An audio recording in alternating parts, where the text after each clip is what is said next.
ನಾವೆಲ್ಲ ಗೇಲಿ ಮಾಡಿದ್ವು. ಆದರೆ ಇವತ್ತು ಕಾಫಿ ಸ್ಥಿತಿ ಆಗಿದ್ದಕ್ಕೆ ನೀವು ಸಭೆ ನಡೆಸ್ತಾ ಇದ್ದೀರಾ. ಇವತ್ತು ನಿನ್ನ ಹೆಂಡತಿ ಕೂಡ ಹೀಗೆ ಬರಬೇಕು. ಕಷ್ಟನೋ ಸುಖನೋ ಸಮಸ್ಯೆ ಇಲ್ಲ, ಆಕೆನ ಟ್ರೈನ್ ಮಾಡು, ವಾಕ್ಯನ ಕಲಿಸು, ಸ್ವಲ್ಪ ದಿನ ಪ್ರೇಯರ್ಗೆ ಕಲಿಸ್ಕೊಡು, ದಿನಗಳು ಕಳೀಲಿ. ಒಂದಿನ ನಾಳೆ ನಾನು ನೀನು ಇರ್ತಿರೋ ಗೊತ್ತಿಲ್ಲ ನಮ್ಮ ಜೀವನ, ಆವಾಗ ಸಭೆನ ಆಕೆ ನಡೆಸಬೇಕು. ಇದು ಒಬ್ಬ ಸೇವಕನಿಗೆ ಅರಿವು ಬೇಕು. ಸಹೋದರಿಗೂ ಅದೇ ಹೇಳೋದು, ನೀನು ಏನೇ ಪಾಸ್ಟರ್ ಆದರೂ ಸಹ ನೀನು ಚೆನ್ನಾಗಿ ಜನರನ್ನ ಪ್ರೀತಿಸಿ ವಾಕ್ಯದಲ್ಲಿ ನಡೆಸಿದ್ರೇ ಆ ಹೆಸರಿಗೆ ತಕ್ಕ ಲೇಡಿ ನೀನು. ಅದು ಬಿಟ್ಟು ಬೇಡವಾದದ್ದೆಲ್ಲ ಮನೆಗಳಲ್ಲಿ ಮಾಡ್ಕೊಂಡು ಹೋದ್ರೆ ನಿಮ್ಮ ಸಭೆ ಹೋಗೋದು. 4 ಜನ ಮೇಲೆ ನೀನು ಚರ್ಚೆಗೆ ಬರಲ್ಲ. ನಿನ್ನ ಸಭೆ ಆದಾಯ ಮಾಡ್ಬೇಕು. ಒಳ್ಳೆ ಪ್ರಾರ್ಥಿಸು, ದೇವರ ಮುಂದೆ ಕಣ್ಣೀರಿಡು, ಸಿಕ್ಕಿದ ಆತ್ಮಗಳಿಗೆ ಸುವಾರ್ತೆ ಹೇಳಿ ಜನರನ್ನ ಕೂಡಿಸು. ಯಮನಸ್ಸರಾಗಿರುವವರು ನಾನು ಹೇಳೋದು ಯಾವಾಗಲೂ, ನಿನ್ನ ವಯಸ್ಸು ಇರುವಾಗಲೇ ಚೆನ್ನಾಗಿ ಪ್ರಾರ್ಥನೆ ಮಾಡು, ವಚನ ಓದು, ದೇವರಿಗಾಗಿ ಕುದುರೆ ಓಡುವ ರೀತಿ ಓಡಬೇಕು ಸೇವೆಯಲ್ಲಿ. ಒಂದು ದಿನ ಬರ್ತದೆ ನಿನ್ನ ಕೆಳಗೆ ಬಿದ್ದೋಗ್ಬಿಡ್ತೀಯ, ಅವತ್ತು ನಿನ್ನ ಶರೀರ ನಿನಗೆ ಸೇವೆಗೆ ಸಪೋರ್ಟ್ ಮಾಡಲ್ಲ. ಆ ದಿವಸ ನೀನು ಕುತ್ಕೊಂಡು ಸೇವೆ ಮಾಡು. ಬಲ ಇರುವಾಗ, ಶಕ್ತಿ ಇರುವಾಗ ಓಡು. ಯಾವ ಜಾಗ ಅಲ್ಲ, ನಿನ್ನ ದಿನವನ್ನ ಸೇವೆಯಲ್ಲಿ ವೇಸ್ಟ್ ಮಾಡದೆ ಓಡು, ಕಲಿ, ಪ್ರಾರ್ಥಿಸು. ಎಷ್ಟು ಸಾಧ್ಯ ದೇವರ ಮುಂದೆ ಮೊಣಕಾಲೂರಿ ಪ್ರಾರ್ಥನೆ ಮಾಡು, ಉಪವಾಸ ಮಾಡು, ನೈಟ್ ಪ್ರೇಯರ್ ಮಾಡು, ಹಗಲು ರಾತ್ರಿ ದೇವರ ಪಾದದಲ್ಲಿ ಬಿದ್ದಿರು. ಒಂದು ದಿನ ನನ್ನ ದೇವರು ಮಹಿಮೆಯಾಗಿ ಉಪಯೋಗಿಸ್ತಾರೆ. ಆತನ ಬಲವಾದ ಅಭಿಷೇಕದೊಂದಿಗೆ ನಿನ್ನ ಮೂಲಕ 100,000 ಜನನ ತನ್ನ ಕಡೆಗೆ ತಿರುಗಿಸ್ತಾರೆ. ಅಂತ ಸೇವಕನಾಗಬೇಕು. ಸುಮ್ಮನೆ ಖಾಲಿ ಬೂಟಾಟ ಬುಡಕಾಟಗಳಿಗೆ ರೆವರೆಂಡು, ಡಾಕ್ಟ್ರು, ಬಿಷಪು, ಮಿಷನ್ನು, 50 ಆರ್ಡಿನೇಷನ್ನು, 50 ಸರ್ಟಿಫಿಕೇಟು, ಈ ಬುಡಕಾಸ್ ಕೆಲಸ ಎಲ್ಲ ಮಾಡಬಾರ್ದು. ಕರೆದಾತನಿಗೆ ಸರಿಯಾಗಿ ಸೇವೆ ಮಾಡಬೇಕು. ಆಗಿಲ್ವಾ ಎಲ್ಲ ಮುಚ್ಚಿಬಿಟ್ಟು ಒಂದು ಬಿಸ್ನೆಸ್ ಮಾಡು, ದುಡ್ಡು ಬರ್ತದೆ. ಅದೂ ಆಗಿಲ್ವಾ ಒಂದು 5 ನಾಯಿ ಸಾಕೋಣ, ಅದು 6 ಮರಿ ಹಾಕ್ಲಿ, ನಮಗೆ ದುಡ್ಡು ಬರ್ತದೆ. ಸೇವೆಯಲ್ಲಿ ಕೂತ್ಕೊಂಡು ಈ ಕಾರ್ಯ ಆ ಕಾರ್ಯ ಅಂತೆಲ್ಲ ಮಾಡಕ್ಕೆ ಹೋಗ್ಬಾರ್ದು. ನಾವು ಕರೆಕ್ಟಾಗಿ ಮಾಡಬೇಕು, ಕರೆಕ್ಟಾಗಿ ಸಭೆ ಕಟ್ಟಬೇಕು. ಸಾಯುವವರೆಗೂ ನಿಮ್ಮ ಹೆಸರು ಕಲಂಕ ಬರಬಾರ್ದು. ಕಾಪಾಡಿಕೊಳ್ಳಿ. ಒಳ್ಳೆ ಸಭೆ ಕಟ್ಟಿ ಒಂದಿನ ಬರುತ್ತೆ, ಯೆಹೋವ ದೇವರು ನಿನ್ನ ನೋಡಿ ನನ್ನ ನಂಬಿಗಸ್ತ ಸೇವಕನೇ ಬಾ. ಹಲ್ಲೆಲೂಯಾ. ನಂಬಿಕಸ್ತನೇ ಬಾ. ಅಲ್ಲಿ ಬರಬೇಕು. 2 ದಿನ ನಿಮಗೆ ಹೇಳೋ ಕಾರಣ, ನಿಮ್ಮ ಸೇವೆಯಲ್ಲಿ ಬದಲಾವಣೆ ಬರಬೇಕು. ನಿಮ್ಮ ಸೇವೆ ಚೇಂಜ್ ಆಗಬೇಕು. ನೀವು ಮನ ತಿರುಗಿರಿ. ದೇವರು ನಿಮ್ಮ ಜೀವಿತವನ್ನ ಸ್ಪರ್ಶ ಮಾಡೋದಕ್ಕೆ ಎದುರು ನೋಡ್ತಾರೆ. ಎಷ್ಟೋ ಜನ ನಾವು ಕರಿತೀವಿ, ಬರಲ್ಲ. ಗಿಫ್ಟ್ ಕೊಡ್ತೀನಿ ಬಾ ಅಂದಿದ್ರೆ ತುಂಬೋಗ್ಬಿಡ್ತಾ ಇತ್ತು. ಗಿಫ್ಟ್ ನಾವು ಕೊಡ್ತೀವಿ, ಕೊಡೋದೇನು ಕಮ್ಮಿ ಇಲ್ಲ. ಇಷ್ಟೆಲ್ಲ ಮಾಡೋನಿಗೆ ಒಂದು ಗಿಫ್ಟ್ ತಂದು ಕೊಡೋದು ದೊಡ್ಡ ವಿಷಯ ಅಲ್ಲ. ಗಿಫ್ಟಿಗಾಗಿ ಮೀಟಿಂಗ್ ಬರಬಾರ್ದು, ವಾಕ್ಯಕ್ಕಾಗಿ ಬರಬೇಕು. ನಾವು ಮಾಡೋ ಮೀಟಿಂಗ್ ಯಾವುದು ಹೇಳೋದು, ದೇವರ ವಚನ ಬೇಕಾ ಬಾ, ವಾಕ್ಯ ಬೇಡ ಅಂತ ಬರಬೇಡ. ನಾವೇ 100 ಜನ ತಗೊಂಡು ಫೋಟೋ ತಗೊಂಡು ಯಾರಿಗೆ ತೋರಿಸೋ ಹಣೆ ಬರ ಇಲ್ಲ. ನಮ್ಮ ಸಭೆ ನಾವು ತಿನ್ನೋ ಅನ್ನನ ಉಳಿತಾಯ ಮಾಡಿ, ನಮ್ಮ ಕಾಸು ನಮ್ಮ ಅಡಿಗೆ ದುಡ್ಡಲ್ಲಿ 10 ರೂಪಾಯಿ 20 ರೂಪಾಯಿ ಉಳಿಸಿ ಆ ದುಡ್ಡನ್ನ ತಂದೆ ಮೀಟಿಂಗ್ ಮಾಡೋದು. ನಾವು ಯಾರಿಗೂ ಲೆಕ್ಕ ಕೊಡಲ್ಲ, ಯಾರಿಗೆ ಹೆದರಲ್ಲ. ನಮ್ಗೆ ಕೊಟ್ಟ ಭಾಗ ದೇವರು. ಆ ಕಾರಣಕ್ಕಾಗಿ ಈ ಸೇವೆ. ಕುಟುಂಬನ ಕರೆಯೋದು ಯಾಕಂದ್ರೆ ವಚನ ಕೇಳಬೇಕು. ಹೆಂಡತಿಯರು ದೇವರಲ್ಲಿ ಬರಬೇಕು. ಸಭಾ ಪಾಲಕನ ಹೆಂಡತಿ ಬಂದು ನಿಂತರೆ ಅವರಿಗೆ ಗೌರವ ಕೊಡಬೇಕು ಜನ. ಅದಕ್ಕಾಗಿನೇ ಫ್ಯಾಮಿಲಿ ಮೀಟಿಂಗ್ ಮಾಡೋದು. ಭಾಳ ಸಮಯ ಪಾಸ್ಟರ್ಸ್ ಮೀಟಿಂಗ್ಗಳಿಗೆ ಭಾಳ ಎತ್ತಿ ಹೋಗಲ್ಲ. ಹಠ ಮಾಡಿ ಎಲ್ಲದಕ್ಕೂ ಹೋಗೋ ಅವಶ್ಯಕತೆ ಇಲ್ಲ. ಮುಖ್ಯವಾದ ಕೂಟಗಳಿರುವಾಗ ಪಾಸ್ಟರ್ ವೈಫ್ ಬಂದು ಕೂತ್ಕೊಳ್ಳಿ, ಪ್ರಸಂಗ ಕೇಳಿ. ಭಾಳ ಜನರಲ್ಲಿ ಒಂದು ದೊಡ್ಡ ಮಿಸ್ಟೇಕ್ ಏನು ಗೊತ್ತಾ, ಏನೇ ಪ್ರಸಂಗ ಮಾಡಲಿ ಗಂಡ ಆ ಪ್ರಸಂಗ ಚೆನ್ನಾಗಿತ್ತು ಅಂತ ಹೇಳೋದೇ ಇಲ್ಲ. ಪಾಸ್ಟರ್ ವೈಫ್ ಇಬ್ಬರು ಬಂದಿರೋರು ಯಾರಿದ್ರೆ ನಿಂತ್ಕೊಳ್ಳಿ, ವೈಫ್ ಮಾತ್ರ ನಿಂತ್ಕೊಳ್ಳಿ, ಪರವಾಗಿಲ್ಲ, ನಾನೇನು ಚೆಕಪ್ ಮಾಡಲ್ಲ, ಜಸ್ಟ್ ನಿಂತ್ಕೊಳ್ಳಿ ಹೇಳ್ತೀನಿ. ಫಾಸ್ಟ್ ವೈಫ್ ಮಾತ್ರ ಇಬ್ಬರು ಜೊತೆ ಇರಬೇಕು, ಒಬ್ಬರೇ ಇರಬಾರ್ದು. 1 2 3 4 5 6 7 8 ದೇವ್ರ ಸ್ತೋತ್ರ. ಸರಿ, ಈ 8 ಜನರಲ್ಲಿ ನಾನು ಕೇಳ್ತೇನೆ, ನಿನ್ನೆ ಸಂಡೇ ನಿಮ್ಮ ಮನೆಯವರು ಚರ್ಚಲ್ಲಿ ಪ್ರಸಂಗ ಮಾಡಿದ್ರಲ್ಲ, ಆ ಪ್ರಸಂಗವನ್ನು ಪೂರ್ತಿ ಕೇಳಿಸ್ಕೊಂಡು ಮುಗಿದ ಮೇಲೆ ಅವರಿಗೆ ರೀ ಒಳ್ಳೆ ಪ್ರಸಂಗ ರೀ ಇವತ್ತು, ಪ್ರೈಸ್ ಲಾರ್ಡ್, ಕಂಗ್ರಾಚುಲೇಷನ್, ಅಪ್ರಿಷಿಯೇಟ್ ಮಾಡ್ತೀನಿ ನಿನ್ನನ್ನು ಅಂತ ಹೇಳಿದ್ರ? ಯಾರು ದೇವ್ರ ಮುಂದೆ ಇದ್ದೀರಾ? ನಾನು ಕೇಳೋದು ಕೇಳಬಾರ್ದು, ದೇವ್ರ ಮುಂದೆ ನಾನು ಕೇಳದಂತ ಹೇಳ್ಬಾರ್ದು. ಆದ್ರೆ ಹಿಂದಿನ ಸಂಡೇ, ಲಾಸ್ಟ್ ಸಂಡೇ ಜನವರಿ 1st ವೀಕಲ್ಲಿ ಪ್ರಸಂಗ ತುಂಬ ಪವರ್ ಇರ್ತದೆ. ಹೊಸ ವರ್ಷ ವಾಗ್ದಾನ ಮೆಸೇಜು ಸೂಪರ್ ಆಗಿ. ಆ ಪ್ರಸಂಗ ಮುಗಿದ ಮೇಲೆ ಯಜಮಾನರು ಹೋಗಿ ಒಳ್ಳೆ ಸಂದೇಶ ಇವತ್ತು ದೇವರ ಮೂಲಕ ನನ್ನ ಮುಟ್ಟಿದ್ರು ಅಂತ ಅವ್ರು ಕಂಗ್ರಾಚುಲೇಷನ್ ವಿಶ್ ಮಾಡಿದ್ರ? ನಿಜನಾ? ಒಪ್ಪೋದ? ಸಂಡೇ ನ್ಯೂ ಇಯರ್ ಸರ್ವಿಸಲ್ಲಿ ಮಾಡಿದ್ರ ಅವ್ರಿಗೆ ಥ್ಯಾಂಕ್ಸ್ ಗಿವಿಂಗ್ ಅವ್ರಿಗೆ ವಿಶ್ ಮಾಡಿದ್ರ? ರಿಯಲಿ? ನಿಜನಾ ಮಧು? ನೀವು ಮಾಡಿದ್ರ? ಅಲೋ, ನೀನು ಕೇಳಿಲ್ಲ, ನೀನು ಯಾಕೆ ಆಡಿಸ ಪಕ್ಕದಲ್ಲಿ, ನಾನು ಅವ್ರು ಕೇಳಿದ್ದು. ರಿಯಲಿ ನೀವಿಬ್ರು ಬನ್ನಿ. ಹಾಗಾದ್ರೆ ಹೊಸ ವರ್ಷ ಏನ್ ಪ್ರಸಂಗ ಮಾಡಿದ್ರು? 1ನೇ ತಾರೀಕಿನ ಮೊದಲನೇ ವಾರದ ಪ್ರಸಂಗ. ಅವ್ರು ಏನ್ ಪ್ರಸಂಗ ಮಾಡಿದ್ರಮ್ಮ? 1ನೇ ತಾರೀಕು 1st ವೀಕ್ ಜನವರಿ.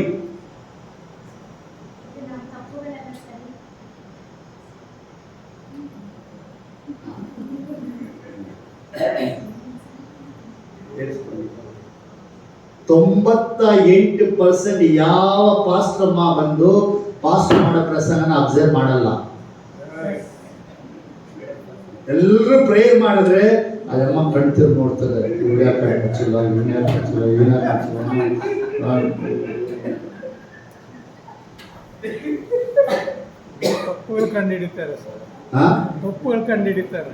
ಅದು ಮೊದಲು ಹೇಳ್ಬಿಟ್ಟೆ ಎಲ್ಲ ಸೇರಿಸಿ. ನೆಕ್ಸ್ಟ್ ಟೈಮ್ ಪಾಸ್ಟರ್ ಮೀಟಿಂಗ್ ಇತ್ತು, ದೇವರಾಜ್ ಪಾಸ್ಟರ್ನ ಪುಷ್ಪಾದಿ ಕರಿತೀರ ಅಂದ್ರೆ ನಾವು ಬರಲ್ಲ ಅಂತಾರೆ.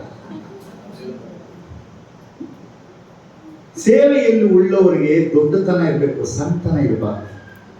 ಸೇವಕರಿಗೂ ಕೂಡ ಚಿಕ್ಕ ಬುದ್ಧಿ ಇರಬಾರ್ದು, ದೊಡ್ಡ ಬುದ್ಧಿ ಇರಬೇಕು. 100 ರೂಪಾಯಿ ಪೆಟ್ರೋಲ್ ಕೊಡ್ತೀರ ಗಿಫ್ಟು, ನಾನು ಬರ್ತೀನಿ ಮೀಟಿಂಗ್ ಅಂದ್ರೆ ಅದು ಎಂಥ ಅವಮಾನ. ಅರೆ ಸಿಗ್ನಲ್ ನಿಂತ್ಕೊಂಡು ಮಂಗಳಮುಖಿ ಕೈ ಕೆತ್ತೋಟ 100 ರೂಪಾಯಿ ದಿನಕ್ಕೆ ದುಡಿತಲ್ರಿ, ನಮ್ಗೊಂದು ಅವಮಾನ ಅಲ್ಲ 100 ರೂಪಾಯಿ ಪೆಟ್ರೋಲ್ಗೆ?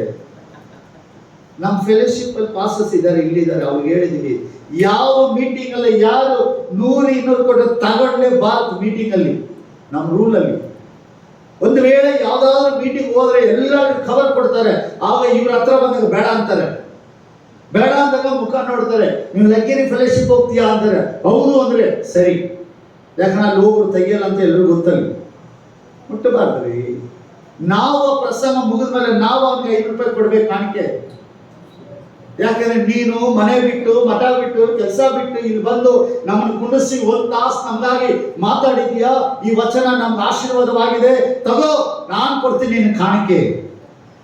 ಫಾರಿನಿಂದ ಬರುವ ಯಾವ ಪ್ರೀಚರ್ ಬೆಂಗಳೂರಲ್ಲಿ ಪ್ರಸಂಗ ನಡೆದ್ರೆ ನಾನು ಹೋಗಿ ಕೂತ್ಕೊಂಡ್ರೆ ಆ ಮೀಟಿಂಗ್ ಮುಗಿದ ಮೇಲೆ ಆ ಪ್ರೀಚರ್ ಹತ್ರ ಹೋಗಿ ವಿಶ್ ಮಾಡಿ ಒಳ್ಳೆ ಪ್ರಸಂಗ ಮಾಡಿದ್ರಿ, ನನಗೆ ತುಂಬಾ ಸಂತೋಷ ಆಯಿತು, ದೇವ್ರು ನನ್ನ ಮುಟ್ಟಿದ್ರು ಅಂತೇಳಿ 500 ರೂಪಾಯಿ ಅವ್ರಿಗೆ ಕಾಣಿಕೆ ಕೊಟ್ಟು ಬರ್ತೀನಿ. ಅವ್ರ ಮುಖ ನೋಡ್ತಾರೆ, ಯಾಕೆಂದ್ರೆ you are the first person Indian, you are only giving me offering. ನಾವೇನ್ ಭಿಕ್ಷುಕರ ಇಂಡಿಯಾದವರು? ಈ ದೇವರು ನಮ್ಮನ್ನು ಚೆನ್ನಾಗಿ ಇಟ್ಟವ್ರೆ. ಏನೋ ಫುಲ್ ಟೈಮ್ ಪಾಸ್ಟರ್ ತಿಂಗಳಿಗೆ 50,000 ಮನೆ ನಡ್ಸಕ್ಕೆ ದುಡ್ಡು ಬರ್ತದೆ, ನಾವೇನ್ ಕೇರ ಬಿಡ್ಬೇಕಲ್ಲ.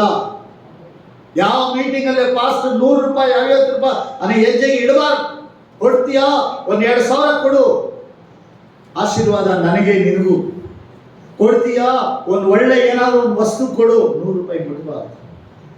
ಅಷ್ಟು ಕೇವಲವಾದ ಪಾಸ್ಟರ್ ಅಲ್ಲ, ದೇವರು ನಮ್ಮನ್ನ ಆಶೀರ್ವಾದ ಮಾಡಕ್ಕಿಟ್ಟಿದ್ದಾರೆ.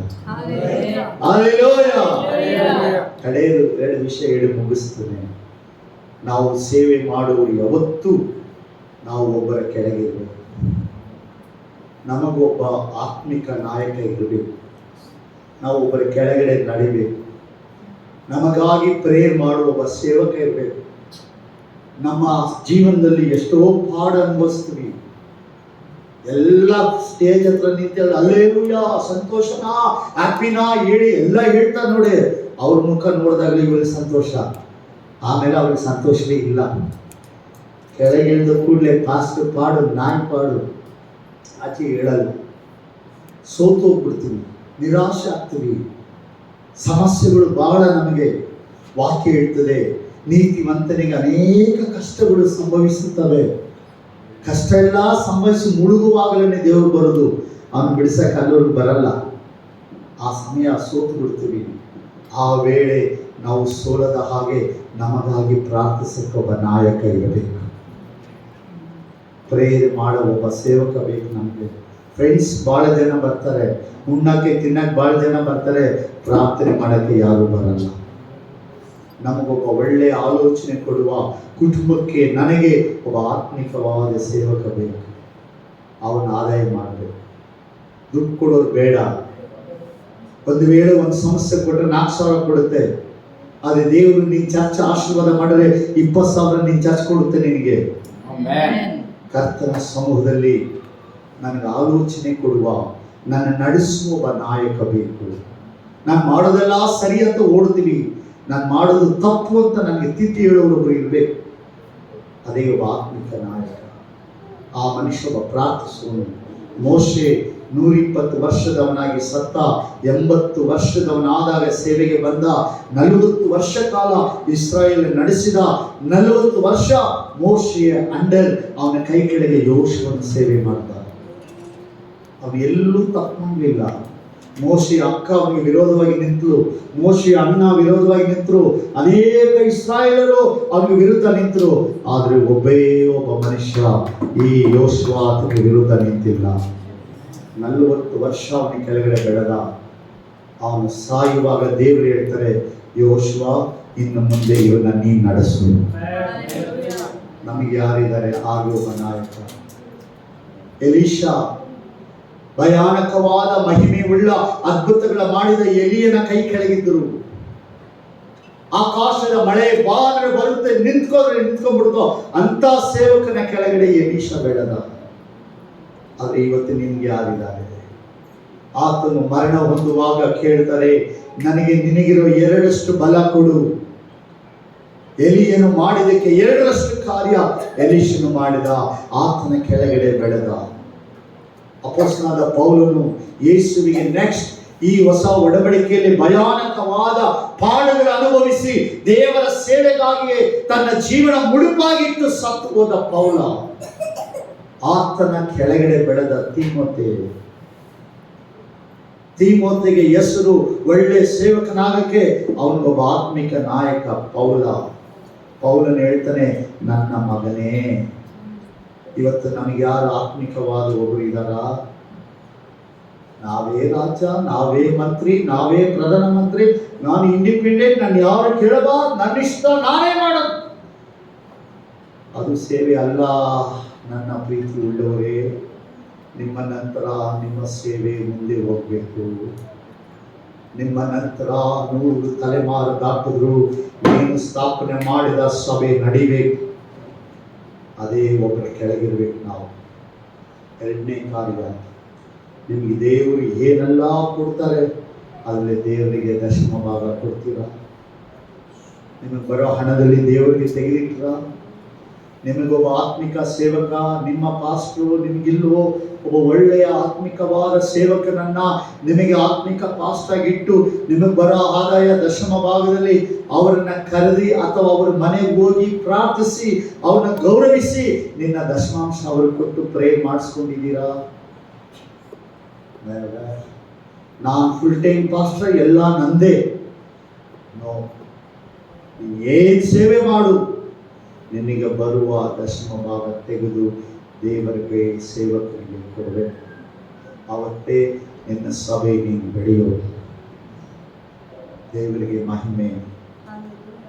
ಈ ಮೀಟಿಂಗ್ ಮೂಲಕ ನಾನೆನಿಸನೆ ಒಬ್ಬರನ್ನ ದೇವರು ಚೇಂಜ್ ಮಾಡಿದ್ರೆ ಸಾಕು. ನನಗೆ 100 ಜನ ಬೇಡ. ಒಬ್ಬರು, ಒಂದು ಫ್ಯಾಮಿಲಿ ನನ್ನನ್ನ ತಪ್ಪು ಮಾಡೋದನ್ನ ಒಡೆದು ಎಬ್ಬಿಸಿದೆ, ನನ್ನನ್ನು ಬೈದು ಸೇವೆಯಲ್ಲಿ ತಿದ್ದಿದ ಈ ಮೀಟಿಂಗ್ ಸಾಕು. ಒಂದು ಫ್ಯಾಮಿಲಿ ದೇವರಾಜ್ಯ ಕಟ್ಟುವ ಸಮಯ. ಒಂದು ಕುಟುಂಬ ದೇವರ ಮುಂದೆ ನಿಲ್ಲಲಿ. ಈ ನಮ್ಮ ಪ್ರಯಾಸಕ್ಕೆ ಒಂದು ಕುಟುಂಬ ದೇವರಿಗಾಗಿ ನಿಂತ್ಕೊಳ್ಳಿ ಸಾಕು. ದೇವರ ರಾಜ್ಯಕ್ಕೆ ಬರಬೇಕಾದರೂ ಒಂದೇ ಒಂದು ಫ್ಯಾಮಿಲಿ. ಈ ಮೀಟಿಂಗ್ ನಡೆಸೋ ಕಾರಣವೇ ಏನಂದ್ರೆ, ನಿಮ್ಮ ಜೀವಿತವನ್ನ ಟರ್ನ್ ಮಾಡಿ ದೇವರ ಕಡೆಗೆ ನೀವು ಬರಬೇಕು ಅಷ್ಟೇ ಈ ಕೂಟದ ಉದ್ದೇಶ. ಯಾರು ದುಡ್ಡು ಕೊಡಲಿಲ್ಲ. ಪುಷ್ಪರಾಜು, ಬಾರ್ನಬಾಸು, ನಮ್ಮ ಇರುವಂತ ಪ್ರಕಾರ ಯಾರು ಕಾಸಿಲ್ಲ. ಸರ್, ನಮ್ಮ ಹತ್ರ ಕಾಸಿಲ್ರಿ, ನಾವು ಭಾಳ ಕಷ್ಟಪಡ್ತೀವಿ, ನಮ್ಮ ಮಗನಿಗೆ ಮದುವೆ ಮಾಡಿದೆ, ಇನ್ನೂ 4 ಲಕ್ಷ ಸಾಲಕ್ಕೆ ಬಡ್ಡಿ ಕೊಡ್ತಾ ಇದ್ದೀನ್ರಿ, ನಮ್ಗೆ ಹಣ ಇಲ್ಲ, ಯಾರಿಗೂ ಹಣ ತಂದು ಸುರಿಯೋಕ್ಕೆ. ನಮ್ಮ ತ್ಯಾಗ, ನಮ್ಮ ಖರ್ಚಿನ ಉಳಿತಾಯ ಮಾಡಿ ಫಾಸ್ಟ್ ಮೀಟಿಂಗ್ ಬರಲು ಊಟ ಆಗ್ತದೆ. ನಾವು ಯಾರು ನಮ್ಮ ಹತ್ರ ಹಣ ಇಲ್ಲ. ಅದು ಒಂದೇ ಒಂದು ಕಾರಣ, ಇವತ್ತೆಷ್ಟೋ ಸೇವಕರುಗಳು ಬಿದ್ದೋಗ್ಬಿಟ್ರು, ಎಷ್ಟೋ ಸೇವಕರು ಮನೆ ಬಿದ್ದೋಯ್ತು. ಯಾವ ಕಾರಣಕ್ಕೂ ಪಾಸ್ಟರ್ ಹೆಂಡತಿಗಿನ ಮುಂದೆ ನಿಂತು ಫೋನ್ ಮಾಡಿಸಿ ಒಬ್ಬ ಪಾಸ್ಟರ್ ಕೈ ಕೊಡಬಾರ್ದು. ಯಾವ ಕಾರಣಕ್ಕೂ ಪಾಸ್ಟರ್ ಅಮ್ಮ ಕೈಯಲ್ಲಿ ಫೋನ್ ಕೊಟ್ಟು ಇನ್ನೊಬ್ಬ ಪಾಸ್ಟರ್ ಹತ್ರ ಮಾತಾಡಿಸ್ಬಾರ್ದು, ನನಗೆ ಕಷ್ಟ ಪ್ರಾಬ್ಲಮ್ ಇದೆ ಅಂತ. ದೇವರು ಒಬ್ಬರ ಹತ್ರ ಮಾತಾಡಬೇಕು, ಅವತ್ತು ಮಾಡಬಾರ್ದು. ಸೇವೆ ಕೊಳಕಾಗೋಯ್ತು, ಸಭೆಗಳು ಹಾಳಾಗೋಗ್ಬಿಡ್ತು, ಸೇವಕರ ಜೀವನ ನಾಶ ಆಗೋಯ್ತು.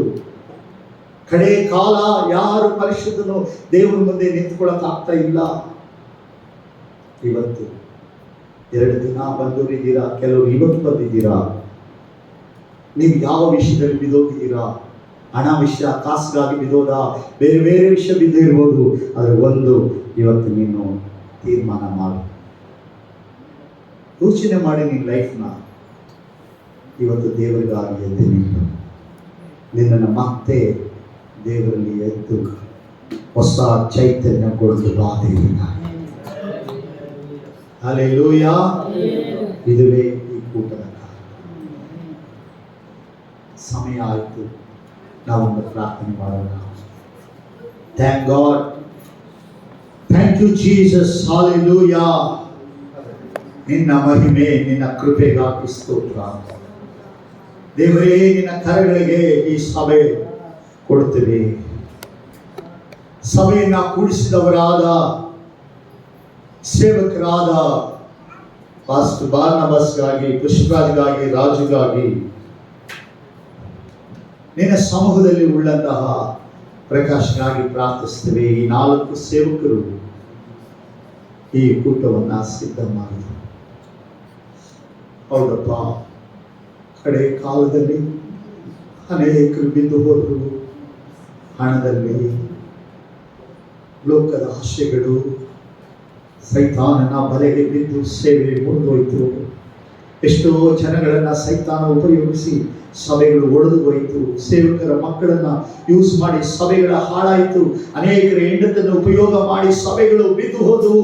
ಸೇವಕರುಗಳನ್ನು ತಪ್ಪಾಗಿ ಉಪಯೋಗಿಸಿ ಅನೇಕ ಅಕ್ರಮ ಸಂಬಂಧಗಳಲ್ಲಿ ಬಿದ್ದು ಹೋದವರಿದ್ದಾರೆ. ನೀನು ಮುಂದೆ ಎದ್ದೇಳಲಿ. ನೀನು ಬರುವ ಕಾಲ ಬಹಳ ಹತ್ತಿರವಾಯಿತು. ನೀನು ಮುಂದೆ ಕಳಂಕ ಇಲ್ಲದವರಾಗಿ ನಿಲ್ಲಬೇಕು. ನೀನು ಕೊಟ್ಟ ಕೆಲಸ ನಂಬಿಕಸ್ನಾತ ಮಾಡಿ ನಿನ್ನ ನಾಮ ಮಹಿಮೆಪಡಿಸು. ಈ ವಾಕ್ಯಗಳು ಇವರು ಮನದಲ್ಲಿ ಆಳದಲ್ಲಿ ಬಿದ್ದಿದೆ. ಇದು ಅವರಲ್ಲಿ ಫಲ ಕೊಡಲಿ. 30, 60, 100 ಫಲ ಕೊಡಲಿ. ಒಂದು ದಿನ ನಿನ್ನ ಮುಂದೆ ನಿಲ್ಲುವಾಗ ನಂಬಿಗಸ್ತನಾದ ಸೇವಕನೇ, ನನ್ನ ಮುಂದೆ ಬಾ. ಆ ಕಾರ್ಯ ಒಂದು ಕೃಪೆ ಕೊಡು. ಈ ಕೂಟವನ್ನು ಆಶೀರ್ವದಿಸು. ಬಂದ ಎಲ್ಲ ಸೇವಕರನ್ನು ಆಶೀರ್ವದಿಸು. ಈ ಮಾತುಗಳು ಅವರೊಂದಿಗೆ ಮಾತಾಡಲಿ. ನಿನ್ನ ನಾಮ ಮಹಿಮೆಪಡಿಸು. ನೀನು ಮಾಡಿದ ಎಲ್ಲ ಉಪಕಾರಗಳಿಗೆ ಧನ್ಯವಾದಗಳು. ಯೇಸುವಿನ ನಾಮದಲ್ಲಿ ಪ್ರತಿಯೊಬ್ಬರ ಮೇಲೂ ಕರಚಾಚಿ ನಿಲ್ಲಿಸಿ ಈ ಕೂಟ ನಡೆಸಲು ಈ ಸಭೆಯನ್ನು ಸಿದ್ಧ ಮಾಡಿಕೊಟ್ಟ ಸೇವಕ ಯೋಗರಿಗಾಗಿ ಪ್ರಾರ್ಥಿಸ್ತೀವಿ. ಅವರನ್ನು ಆಶೀರ್ವದಿಸು, ಅವರ ಕುಟುಂಬ ಮಕ್ಕಳನ್ನು ಆಶೀರ್ವದಿಸು. ನಿನ್ನ ಕರಗಳು ಅವರೊಂದಿಗೆ ಇರಲಿ. ಬಂದ ಎಲ್ಲರನ್ನ ಆಶೀರ್ವಾದ ಮಾಡು. ನಿನ್ನ ನಾಮ ಮಹಿಮೆ ಪಡಿಸು. ಎಲ್ಲ ಮಹಿಮೆ ಘನತೆ ನಿನಗೆ ಅರ್ಪಿಸ್ತೀನಿ. ಯೇಸುವಿನ ನಾಮದಲ್ಲಿ ತಂದೆಯೇ, ಆಮೆನ್.